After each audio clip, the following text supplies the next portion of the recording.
Well, I was selling advertising time for a radio station in Washington, D.C., Easy 97.1.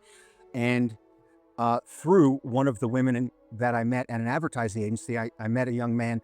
He was actually older than I was. He was 4 years older than I was. And he had a home service company with an older gentleman, and his name was Winston Whitney. And they had a fireplace and chimney company. They had a gutter installation and repair company, and they had a residential window washing company. And they serviced all of the Washington, D.C. metro. And as I got to know him, I learned more about their business, and I learned more about home service businesses. And then the radio industry became deregulated. So instead of one radio station, one TV station owned by ABC broadcasting, one TV station, one radio station owned by the National Broadcasting Corporation, NBC, and et cetera, they allowed many radio stations and TV stations to be owned by one company. So they deregulated it, and I moved up to another radio station, WTOP, and I didn't have a good experience with the management there. It was very bad culture. And so I told my friend Marty, who was working, he was one of the owners with Winston Whitney of the home service company. And I said, this is bad. And he said, come work for us, come learn. I'll give you the time off that you need to go find a new sales job. And I said, wonderful. And I went to work with them, and I learned about window washing and gutter installation and gutter repair and some chimney work. And a couple of months later, I decided, I was offered the opportunity to get involved with their company, but only in Virginia. So it was kind of like a franchise. They would help teach me and bring me along. And I would work only in Virginia, and they would work in Maryland and DC.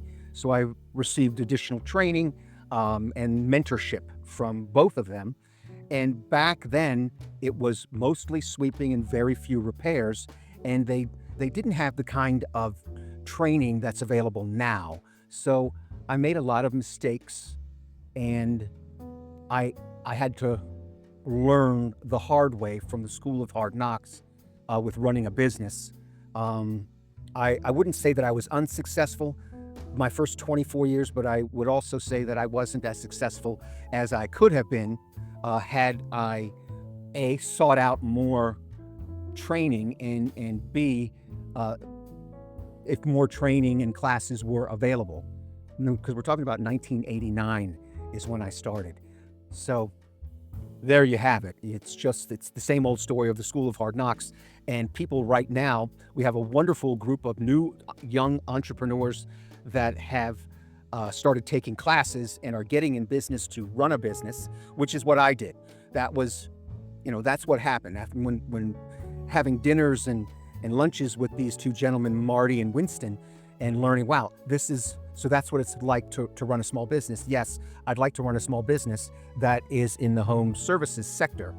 And now I think it's the most wonderful thing to be able to, operate your own business, make your own schedule. And now in my advanced age of 61, I'm teaching other people how the best way to start and scale a small business in the home services sector.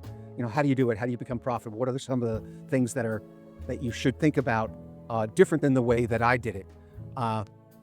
So I'm trying to give back. The more you give, the more you get.